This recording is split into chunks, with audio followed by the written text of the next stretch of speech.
Yol qəzasında bir nəfərin ölümü və digərinin xəsarət almasında təqsirləndirilən Arzum ləqəbli tiktoker İllüzya Hacıyevanın apellyasiya şikayəti üzrə məhkəmənin ilkin baxış icrası keçirilib.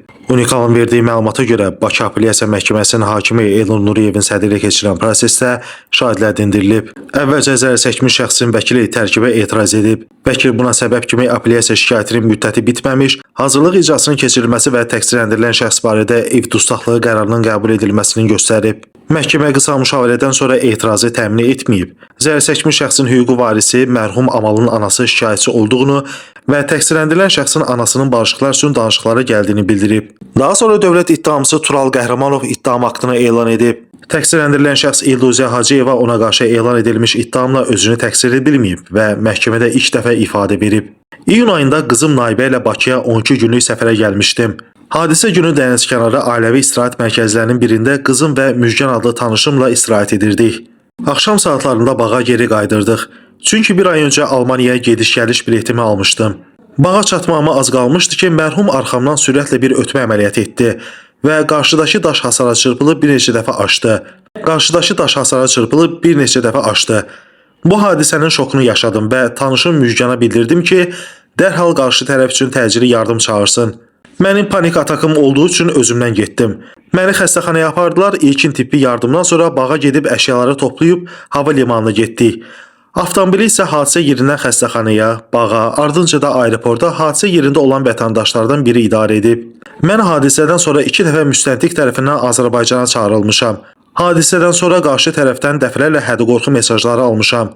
Avtomobil yanımdan ötərkən maşınıma toxunmayıb. Mən 18 ildir ki, avtomobil idarə edirəm. Əgər toxunsaydı hiss edərdim. Hadisə baş verən zaman qızım Naibə ilə də maraqlandım. Daha sonra şahid qismində bir neçə gün öncə inzibati qaydada həbs edilən tiktoker Müjgan Məmmədzadə ifadə verib. Hadisə günü dənizkənarı restorandan bağa qaydırdıq.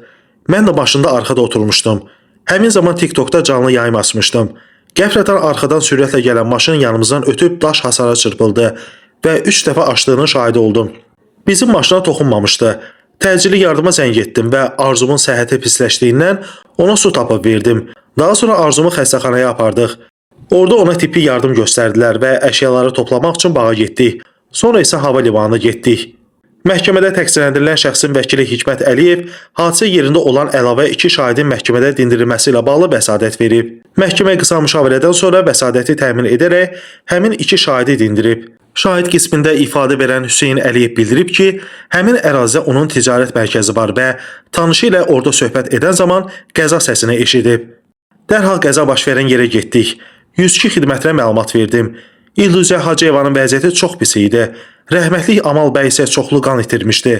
Təcili yardım maşınına birinci Amalı yerləşdirdik. Ardınca da Sənibər xanımı. İllüzya Hacıyeva 40 dəqiqə hadisə yerində olub. Məhkəmənin növbəti icrası avqustun 7-sinə təyin edilib. Xatırladaq ki, hadisə 2025-ci ilin iyununda paytaxtın Xəzər rayonu Mərdəkan qəsəbəsində qeydə alınıb. Qəza nəticəsində qarşı tərəfdən bir nəfər ölüb, digəri isə xəsarət alıb.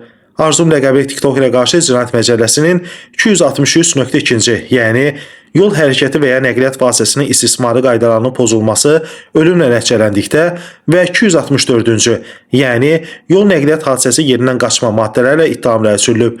Orxan Rasifoğlu, Məhkəmə Xəbərləri.